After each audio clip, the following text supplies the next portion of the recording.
Hello and welcome to YCZ classes. बच्चों, आज के लेक्चर में हम पेज नंबर 50 है आपकी टेक्स्ट बुक का। इस पे जो ये क्वेश्चन है बेटा, आज हम ये टेक्सचुअल क्वेश्चंस करते हैं थोड़े से। जैसे कि क्वेश्चन नंबर 1 है, right the distribution of electrons in carbon and sodium atoms. प्यारे बच्चों, अगर आपको याद हो कि हमने लास्ट लेक्चर में जो है डिस्ट्रीब्यूशन ऑफ इलेक्ट्रॉन्स, ठीक है, how are electrons distributed in various orbits और शेल्स, या distribution of electrons in various shells, ये वाला टॉपिक पढ़ा था। इसमें मैंने आपको पूरा ये सिखाया था।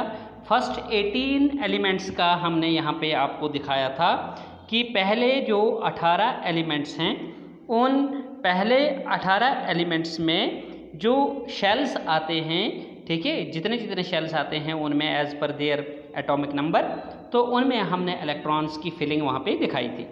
तो क्वेश्चन यहाँ पे आपका इसी से निकल जाएगा बच्चों। यहाँ पे आपको पूछा जा रहा है कि डिस्ट्रीब्यूशन ऑफ इलेक्ट्रॉन्स कहिए। क्वेश्चन नंबर 1 की मैं बात कर रहा हूँ, इसका आंसर यहाँ पे आपका बना रहा हूँ। तो distribution of electrons in carbon and sodium atom, तो आप लिखेंगे डिस्ट्रीब्यूशन ऑफ, क्या लिखेंगे आप, डिस्ट्रीब्यूशन ऑफ इलेक्ट्रॉन्स इन, पहले आप लिखेंगे carbon, distribution of electrons in carbon. चलिए ये लिख लीजिए बच्चों, कॉपी और पेन उठाइए, साथ में रखिए, और साथ साथ में आप ये भी कीजिए जो मैं आपको बता रहा हूँ। लिख दिया डिस्ट्रीब्यूशन ऑफ इलेक्ट्रॉन्स इन, ठीक है, कार्बन।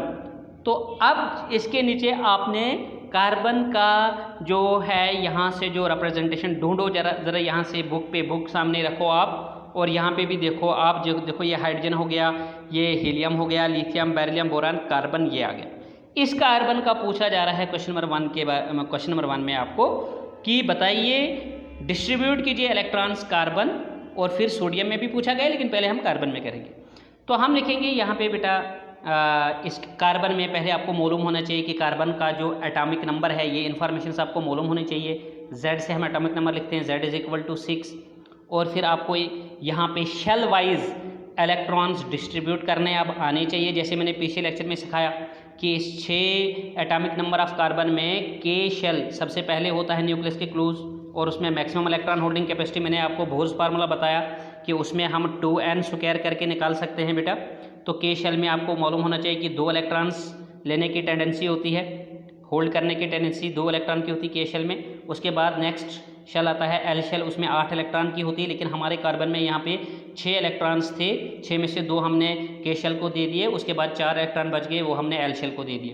तो डिस्ट्रीब्यूट कर दिए इस तरह से, तो 2 और 4 हो गए 6।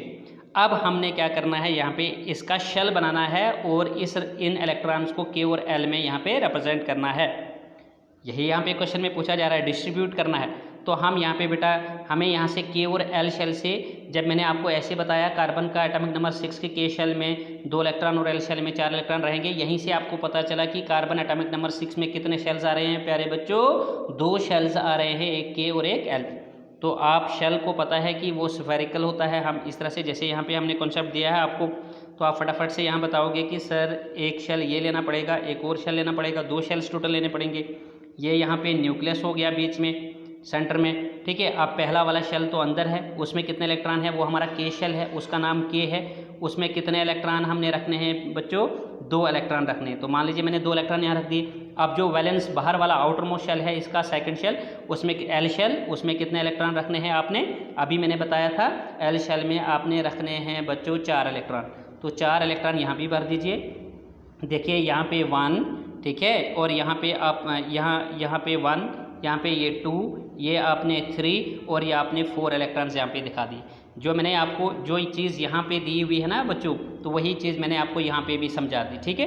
तो इस तरह से आपने कार्बन एलिमेंट में इलेक्ट्रॉन्स जो हैं डिस्ट्रीब्यूट करके दिखा दिए, इसके जो 2 शेल्स इस कार्बन एलिमेंट में प्रेजेंट हैं उसमें, ठीक है। जैसे देखो यहाँ पर ये कार्बन है, इसमें 2 शेल्स आप देख रहे हो, यहाँ पर एक इलेक्ट्रॉन यहाँ है इनर वाले शेल में, एक यहाँ है, हो गए 2। ये बीच का जो सेंटर में है ये इलेक्ट्रॉन नहीं है बेटा, ये न्यूक्लियस है। तो फिर उसके बाद वैलेंस आउटर मोस्ट शेल में 1 इलेक्ट्रॉन, ये 2, ये 3 और ये 4, ठीक है। होप कि इसका आंसर आपको मिल गया।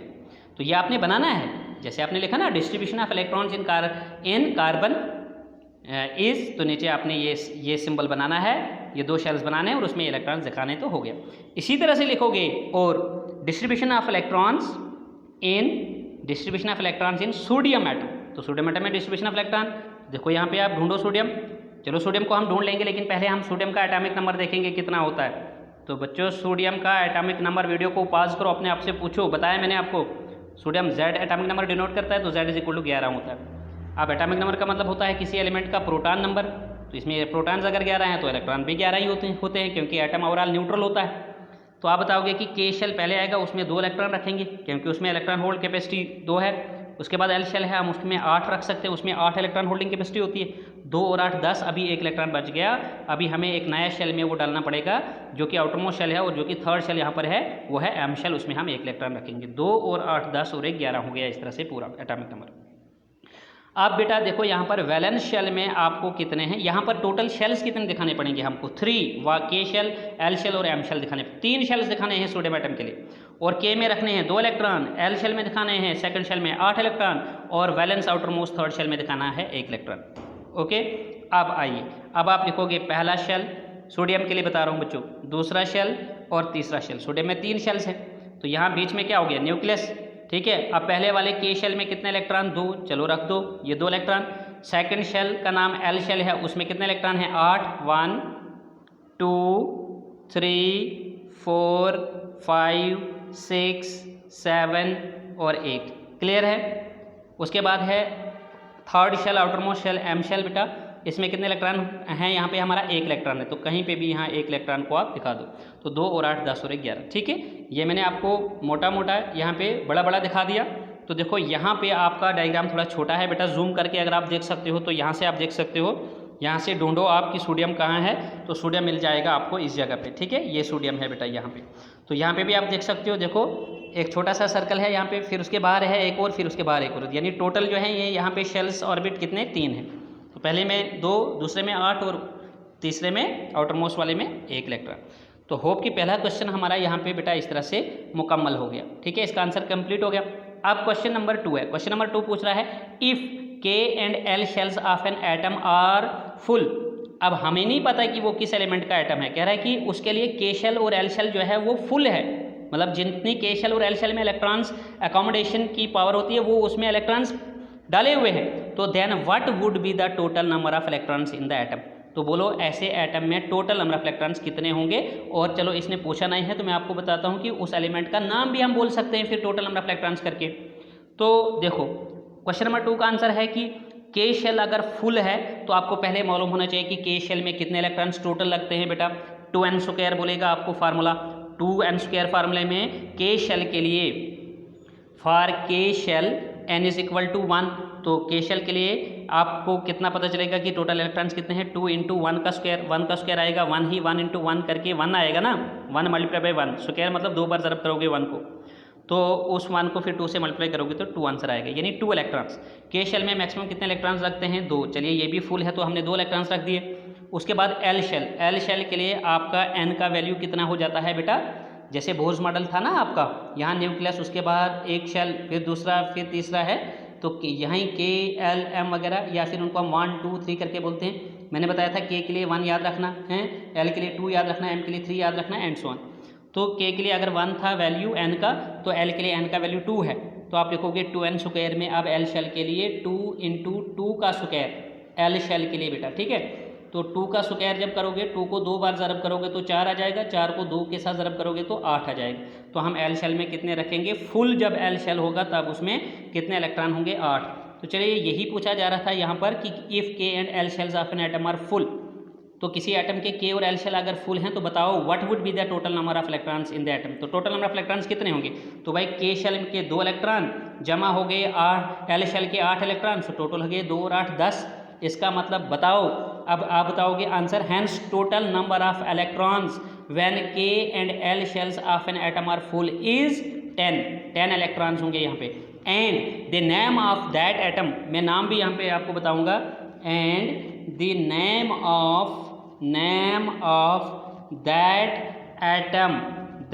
Atom is neon, that atom of element name is neon बेटा, क्योंकि नियॉन का एटॉमिक नंबर कितना होता है 10 और उसमें पहले वाले के शेल में 2 इलेक्ट्रॉन और valence outermost second shell में कितने इलेक्ट्रॉन आते हैं 8। तो ये नियॉन का यहाँ पे आपको बताया गया था। ठीक है, तो हमने बता दिया टोटल नंबर ऑफ इलेक्ट्रॉन जब के और एल शेल का के शेल और एल शेल कंप्लीटली फुल हो तो उसमें फिर कितने इलेक्ट्रॉन्स टोटल बनते हैं बच्चों 10 इलेक्ट्रॉन बनते हैं।